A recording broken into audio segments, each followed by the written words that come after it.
So today we're going to talk about freedom, talk about being free. We're going to, it's a principle that needs to be present in all our relationships, and that's really what we're going to focus on today. But first, let's do this meditation.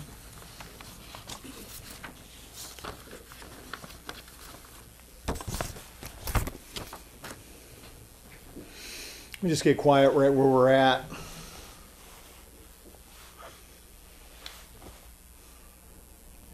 Just allow the chair to fully support your weight.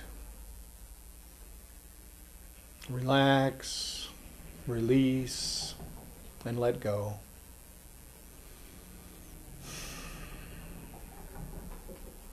Focusing on the breath, we relax the body.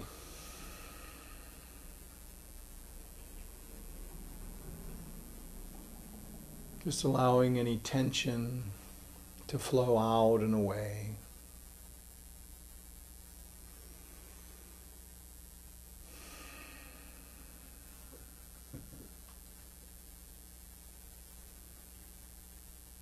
We ease our minds by letting go of any worries or concerns.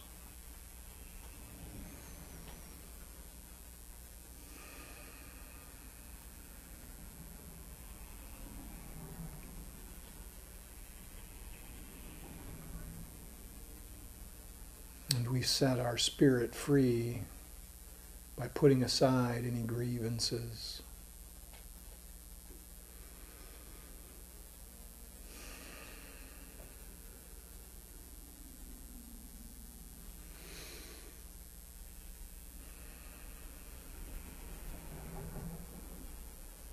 Breathing in, we are filled with life. And breathing out, we're relaxing into love.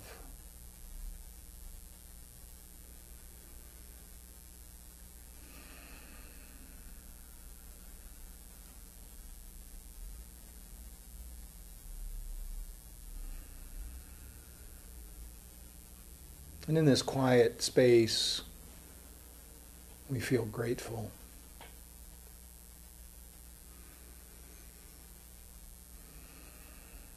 Just grateful for life.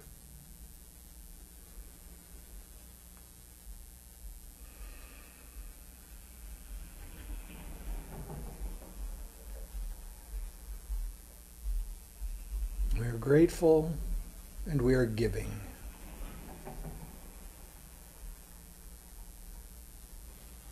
And so say to yourself, I am giving.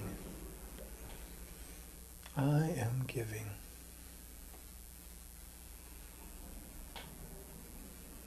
I'm giving my best. Giving my best to God.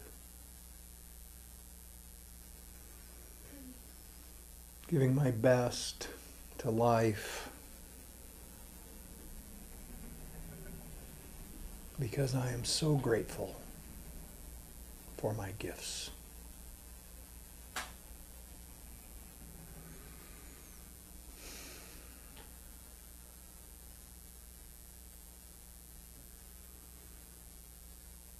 I will give my best to everyone I meet.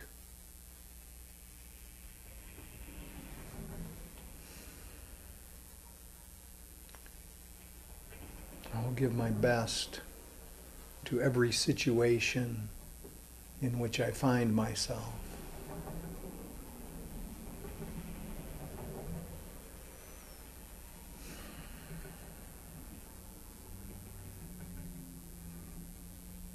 I release all thought of sacrifice or lack, because I know that when I give freely, more gifts freely flow to me.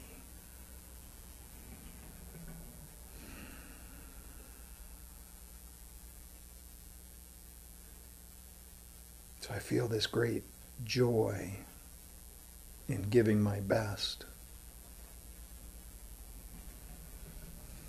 My best at home, at work,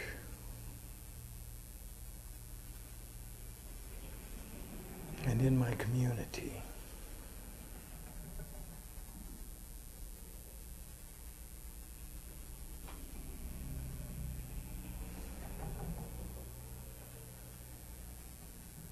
Because there is a great good in me that wants to express through me. And so today I will allow it.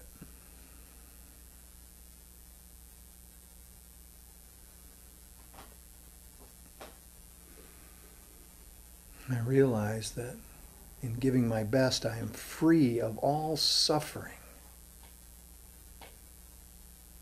And so I keep my attention on being and giving my best.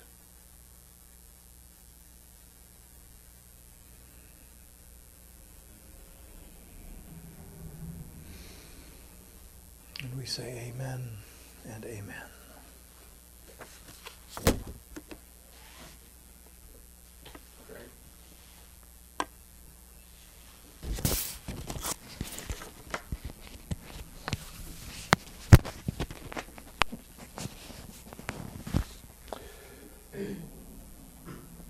So, it's all about relationships. It's all about relationship, singular. The relationship that we have with God is the relationship that we have with life. Every relationship we have is a symbol for the relationship that we're having with life. Some are good symbols, some are not so good symbols, and they kind of change. And so what we're working on is trying to get them all in alignment with good. And so there is a in the wedding ceremonies that I do, I allow people to build whatever ceremony they want. They can, put pieces in, they can change things around, except for there's 12 instructions built into every ceremony. And I just tell them, if you want me to do it, those 12 instructions need to be in the ceremony. And now, right now, we're at the count is I've actually married 68 couples, and over the last, 6 or 7 years, and it's looking pretty good. That because we've actually only lost 4. When I say lost, I mean there was a dissolution of the agreement, right? So we're doing good. I don't know what statistics are, but I think that's pretty good. And the thing that I emphasize when I talk to them before they get married, and then anytime that any of them call with issues, is remember the 12 instructions.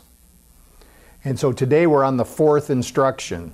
And so the ones that came before, of course, you'll remember that first is common welfare. And the reason we keep the common welfare in our hearts is because the joy of the one depends upon the harmony of the two. So, because we know that if one person in the relationship is not happy, it's difficult for the other person to be happy. It's not going to happen. So we think about the common welfare as being what's best for everybody involved. The second one is we take no authority over each other. No authority over each other. Nobody has to be the boss of this thing. But in all things, we surrender to the loving presence in our hearts, allowing that to be our guide. So in other words, we relax and enter into what we call group conscience state of mind. And the third, which we talked about last week, was we accept one another without conditions, not trying to change our partner. This is like, it seems like a good idea. It seems simple. But we find ourselves, and I don't know how many times I've heard the comment of, I just love everything about my partner except for this one thing. If we could just change this one thing. And the problem is, and what we don't even realize is that this one thing that we want to change about them, actually, if we were able to, if we were actually powerful enough, we're not, by the way. But if we were, and we did change that one thing about them, then they wouldn't be the person that we were attracted to in the first place. And now I know that we may be thinking that that particular quality was not what we were attracted to. There are all sorts of things going on in the conscious mind and in the unconscious. There's a reason why you are with that person. Let's just call it a learning experience. There's a reason. Now people can change. People can decide to change. We all know that because all of us have made changes. So we can decide to change. It's just that we really can't change the other person. They can decide to change and they can work towards that. And we might even be able to help them as long as it's not our idea, right? If it's our idea, it might not be so good. So the fourth one, which is what we're on today, is this principle of autonomy. And the statement that I put in the marriage ceremony is, make not the decisions of the other, but be rather self-governing, allowing your partner to be likewise, always considering the good of the two. So it goes along with the fourth tradition in the 12-step programs. And it's the idea of being autonomous or self-governing. Have the ability to make decisions for myself. I can decide what I want to do. This is like really an important principle. I get to decide what I want to do. Now, and I'm just going to say right off the bat, most of us here have jobs. If we don't have a job, we're probably concerned about getting a job. But we have jobs that we go to every day. We go to these jobs many times thinking that we have to go. I have to go to work. We do not. We can decide anytime we want not to go to work. Now there's consequences to that. So if we decide not to go to work, we have to be willing to accept the consequence. But in order to be able to do this day in and day out in a peaceful way, in a way that we can actually feel good about it, is to realize that every day we are deciding to go to work. That it is, we're deciding to go to work. We're just not just go to work, but any other commitment that we may have made. We decide whether we're going or not. We decide whether we're going to follow through on the commitment. Now, again, if we don't follow through on the commitment, we have to also be willing to pay whatever consequences that go along with that. But when we start from that idea that I'm an autonomous, self-governing person, I decide what I'm going to do, then I stop feeling as if I am like under the control of somebody else or something else. I get to decide. So if I don't like my job, the first thing, let me do this first. Let me decide that I am the one who is going. I am the one who's deciding to go. Let me get that in my mind first, and then I can say, all right, so I decided to come here. Now, how can I make this a harmonious experience? Which means, how do I give love to my activity?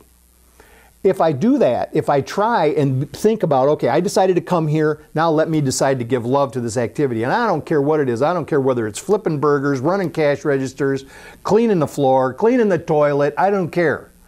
Figure out some way to give love to the activity. If that doesn't work, if you find out that this activity you're involved in is, you're not able to think about it as giving good service to others, get another job. Do something else. Make a decision to do something else. But first try, at least, to do what Brother Lawrence said, and that is practice the presence of God in your activity. See what happens. See how that works.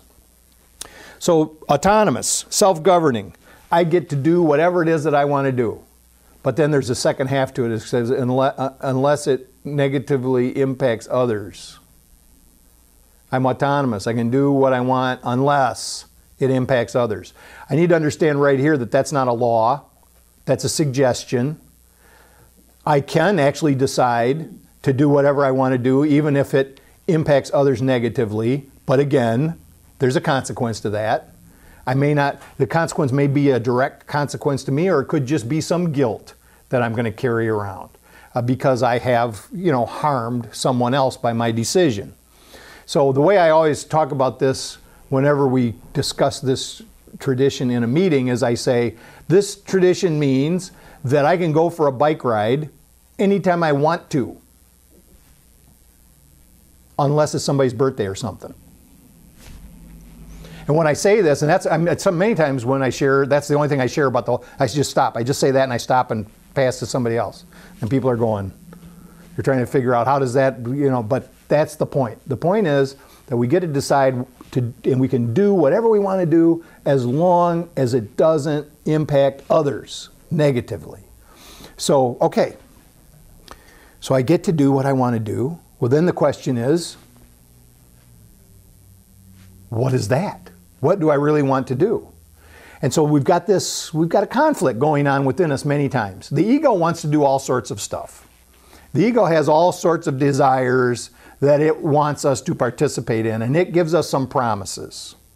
So remember that the basis of all of my talks is going to be that there's only one problem in the world and in our lives. There's only one problem. Looks like there's all kinds of different problems, but there's only one problem.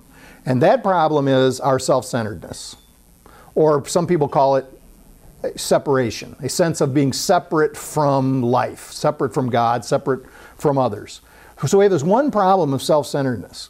And the ego cultivates self-centeredness. It wants us to feel apart from.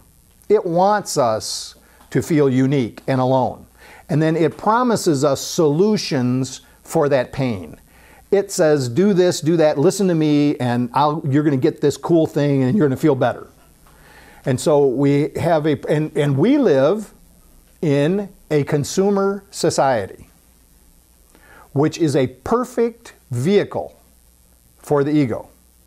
And it's not by accident. We have designed it to be this way. At a conscious level, we've designed it to be this way, but also at a subconscious level, we have designed it to be this way. So in a consumer society, it is driven by get this next thing.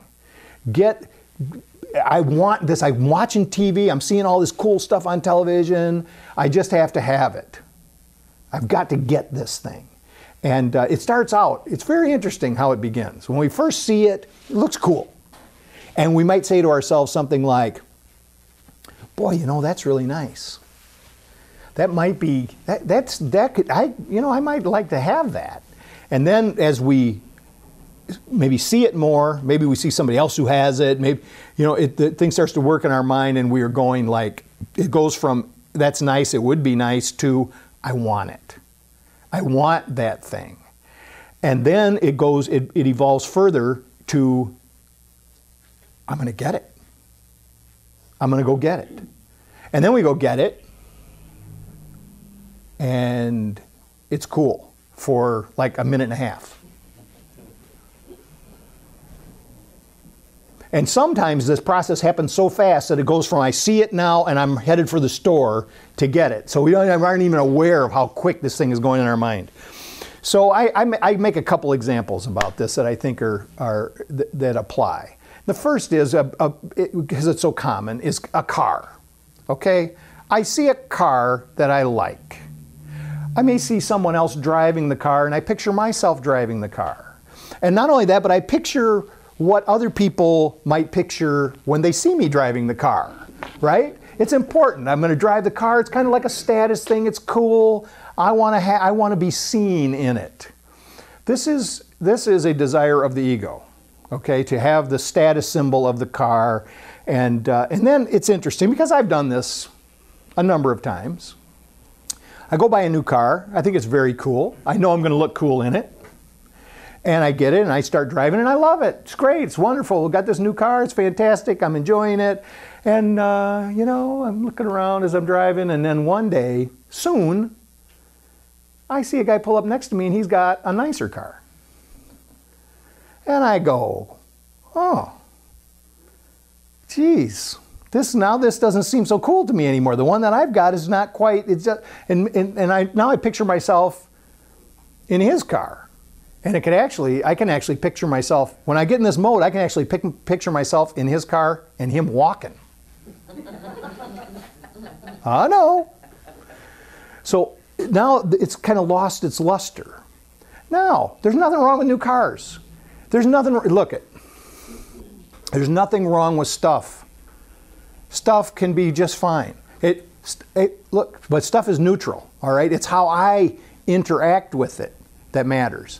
So now, let's say that I'm an enthusiast, and there's a certain car that I want, or a certain motorcycle that I want, and I want it because of the way it performs, and I want it because I know that when I drive it, that the driving itself will be a joy. This is a desire of the heart. Now, I may get my desires mixed up sometimes. I may actually have the desire of the heart that I'm going to enjoy the driving, and I'm really going to immerse myself in that experience, but I also am also wrapped up in the prestige, the status of the vehicle also. I need to lose that whole idea over there. I need to be thinking about, if I'm going to do this thing, if I'm going to make this investment in this car or motorcycle or whatever, or bicycle, that the reason that I'm doing it is because I'm going to take joy in the driving, in the riding. That I'm going to take the joy in the riding, and then see what's happening is I'm using this stuff, this material stuff, to participate in the joy